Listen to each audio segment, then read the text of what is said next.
सतपथे साहब, सबसे पहले राय जी एंटरटेनमेंट पर। यह काउंटर 180 से भागकर 300 तक गया पिछले पूरे हफ्ते और अब 255 पर। शैल जी, मुझे लगता है कि यहाँ पे जिस तरह से ये कंसोलिडेट हो रहा है, इसका सपोर्ट इंपॉर्टेंट है। मुझे लगता है 240 का यहाँ पे बेस फॉर्मेशन है। बराबर कहा आपने, क्योंकि मूव होने के बाद यहाँ पे थोड़ा सा कूल ऑफ हो रहा है। सो प्रोबेबली ये 240 और ये 300 की रेंज में ये ट्रैप है। तो यही कहेंगे कि लोअर लेवल पे खड़ा है, तो प्रोबेबिलिटी है कि फिर से अपना जो रिसेंट हाई था 300 का, इसको रिट्रेस करने की कोशिश करेगा। प्रोबेबली स्लो स्लाइटली टाइम लेगा, लेकिन यस, बेस तो क्लियर है। चलिए, यहाँ पर ये आपको टेक्निकल व्यू आता हुआ दिखता है। अब यतिन जी को भी जोड़े रखिए और मयूरेश जोशी साहब से जोड़ते हैं, जो हमारे रिसर्च गुरु हैं। मयूरेश जी, क्या ये विलय दो कमज़ोर कंपनियों का है? किस तरीके से आपका पहला व्यू है इस प्लान्ड मर्जर पर? मॉर्निंग शैल जी। जैसे मोटा भाई ने कहा, आई थिंक जो दिक्कतें जी के साथ चल रही थी और जो अभी एजीएम ने हमने देखा और जो अटकलें लग रही थी, कहीं ना कहीं थी, आई think it's escape route and an escape mechanism. तो आई थिंक अगर ये मर्ज्ड कंपनीज हो जाती है विद ऑब्वियसली दी प्लान्ड, जैसे आपने कहा, और रेगुलेटरी अप्रूवल्स मिलते हैं, तो I think it's a step which is better for Zee share holders. क्योंकि आई थिंक जो दिक्कतें से गुजर रही थी, शायद आई थिंक ये दिक्कतें थोड़ी कम हो जाए, कि Sony is relatively better place, जैसे मोटा भाई ने कहा, बैलेंस शीट के ऊपर। It also will create synergies, और ये synergies I think over the medium to longer term काफी काम में आएंगी। जनरल एंटरटेनमेंट स्पेस हुआ, स्पोर्ट्स के स्पेस में हुआ, और movies where both of them are equally present, and the OTT space is well. तो मुझे लगता है आई थिंक सिनर्जीज काफी हो सकती है, कॉस्ट ऑप्टिमाइजेशन हो सकता है, and it can be better if the whole thing goes through. एक तरीके का शेयर होल्डर रिवोल्ट जी में होता हुआ आपको दिखा, और ना सिर्फ जी एंटरटेनमेंट पर जी मीडिया और जी लर्न में भी आपने दिक्कतें आती हुई देखी। मयूरेश जी, क्या जो एग्जिस्टिंग शेयर होल्डर्स हैं जी के, उनको ये मर्जर का प्लान पसंद आएगा, या वहाँ पर आप देखते हैं कि अलग तरीके की टिप्पणी आती हुई दिखेगी? अब जो बोर्ड का कंट्रोल होगा वो सोनी के हाथ में होगा।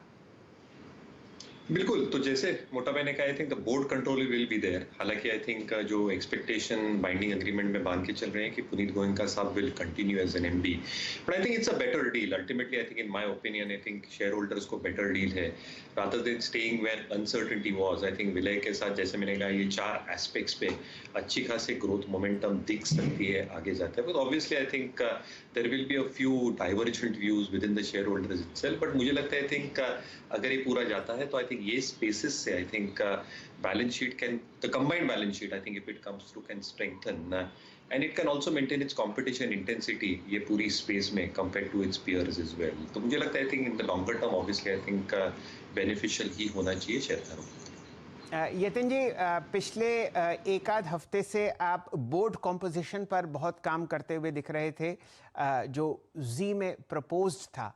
अब बताइए, ये जो 2 विदेशी शेयर होल्डर्स हैं, जो लगभग समझिए 20% से ज़्यादा स्टेक कंट्रोल करते हैं जी की इक्विटी का, क्या उनको ये बात पसंद आएगी? तो शैल जी देखिए, जहां तक कि डील के कॉन्टूर हैं ब्रॉड, आज की तारीख में जी का मार्केट कैप है लगभग 24,500 करोड़ रुपए। कंजर्वेटिवली अगर आप देख लें तो जी का जो प्रपोजल है वो है 2 एंटिटीज को मर्ज करना, 47% जी के फेवर में, 53% सोनी के फेवर में ब्रॉडली। तो 50,000 करोड़ की मीडिया कंपनी ये लोग बनाने की कोशिश कर रहे हैं। तो इसका वैल्यूएशन किस हिसाब से होगा ये देखना होगा, क्योंकि सोनी की फाइनेंशियल डिटेल्स इन्होंने रिलीज में बिल्कुल भी नहीं दी है। सिर्फ इतना कहा है कि उनके पास $1.5 बिलियन यानी कि 10 से 12,000 करोड़ रुपए का कैश है। तो ये जो स्वैप रेशियो है, इसका इंडिपेंडेंट वैल्यूएशन कैसे होता है, उस पर काफी जोर दिया जाएगा, जहां तक कि इन्वेस्टर्स और शेयर होल्डर्स की वोटिंग पैटर्न का सवाल है।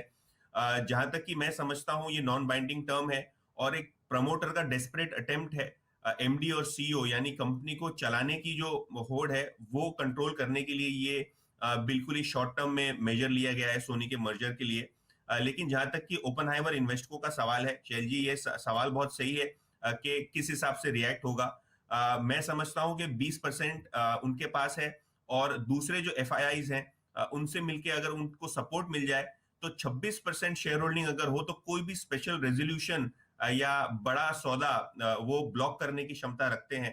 तो कहीं ना कहीं इन्वेस्ट को ओपनहाइमर पे नजरें रहेंगी कि कैसे वो ये ट्रांजैक्शन देखते हैं, क्या वो उनके सेटिस्फैक्शन के हिसाब से ट्रांजैक्शन हो रहा है। लेकिन जहां तक कि प्रमोटर्स का सवाल है, एक डेस्परेट अटेम्प्ट दिखाई दे रहा है मैनेजिंग डायरेक्टर और सीईओ यानी कंपनी चलाने की जो उनकी जो हम कहेंगे कि कंट्रोल रखने की जो होड़ है वो बरकरार रखने के लिए कहीं ना कहीं ये मेजर लिया गया है। तो इन्वेस्ट को ओपनहाइमर मौजूदा मैनेजमेंट के साथ उनकी जो प्रक्रिया थी वो जम नहीं पाई और इसीलिए ये एक्सट्रीम स्टेप लिया गया जहां उन्होंने पुनीत गोयनका को नॉमिनेट किया बाहर निकलने के लिए। तो ये ईजीएम किस तरीके से होती है, ये मर्जर प्लान पे जो प्रपोजल है उसको शेयर होल्डर वोटिंग किस हिसाब से होती है वो देखना पड़ेगा। लेकिन वीटो पावर होगा क्योंकि 26% शेयर होल्डिंग के साथ एक एफआईआई का जो जुथ है वो कहीं ना कहीं स्पेशल रेजोल्यूशन ब्लॉक करने की क्षमता भी रखता है। तो ये बहुत इंटरेस्टिंग होगा कि इसको किस हिसाब से वैल्यूएशन वाइज सारे ब्रोकरेजेस, एनालिस्ट और शेयर होल्डर्स देखते हैं। जी, तो फिलहाल 9 बजे खुलते ही नज़र रहेगी जी एंटरटेनमेंट के स्टॉक पर। और अगर आप देखें तो जैसा कि यतिन जी कह ही रहे थे कि ये किस्सा कुर्सी का है, लेकिन किस हिसाब से बाज़ार आपको रिएक्ट करता हुआ दिखेगा ये हमें पता चलेगा लगभग समझिए 38 मिनट में, जब आपको प्री ओपनिंग ट्रेड्स होते हुए दिखेंगे जी एंटरटेनमेंट पर। ध्यान दीजिए, दो कमज़ोर कंपनीज़ का यहाँ पर विलय हुआ है